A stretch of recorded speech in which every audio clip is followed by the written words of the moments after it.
I notice at the end of Ezekiel 40, it says, "And he brought me by the steps whereby they went up to it."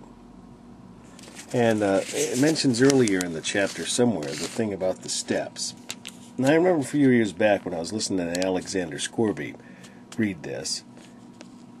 You know, you might read this or listen to this chapter and think, you know, what's the point of all these details?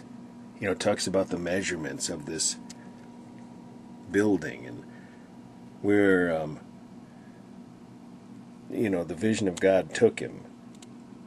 Well, there's a lot to learn that the Lord can show you if you just quiet yourself before the Lord and listen.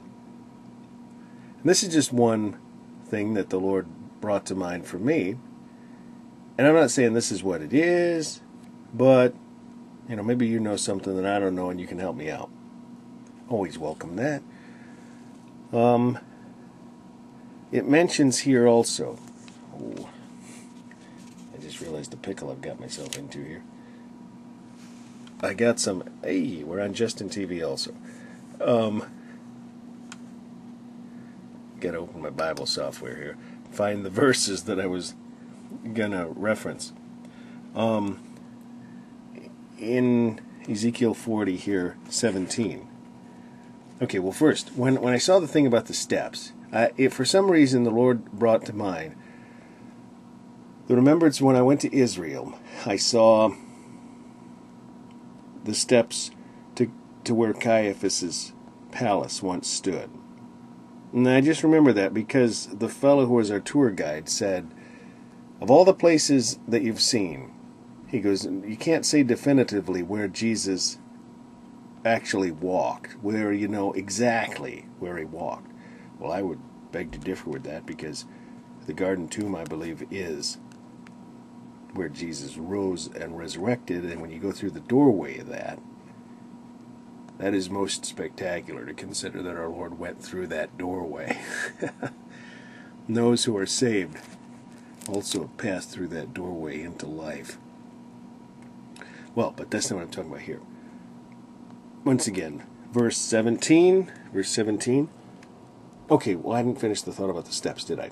Okay, well, they showed us these steps, and that was, like I said, maybe I did, the steps to Caiaphas's palace. Well, so it mentions these steps here in this passage somewhere. I don't know where it's mentioned earlier. I didn't look that up. But this is what I want to talk about now. It takes me all that time to get to this. Then brought he me into the outward court, and lo, there were chambers, and a pavement made for the court round about. 30 chambers were upon the pavement. Also in verse 18, and the pavement by the side of the gates over against the length of the gates was the lower pavement. And I remember also when we were there in Israel, in the old city, that they had us in this building. It was probably under a big church or something. Everything's under a big church now.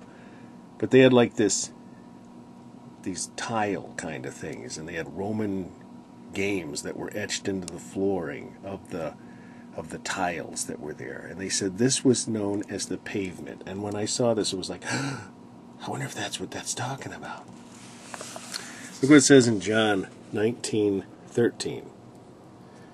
When Pilate therefore heard that saying, he brought Jesus forth and sat down in the judgment seat in a place that is called the pavement, but in the Hebrew, Gabbatha,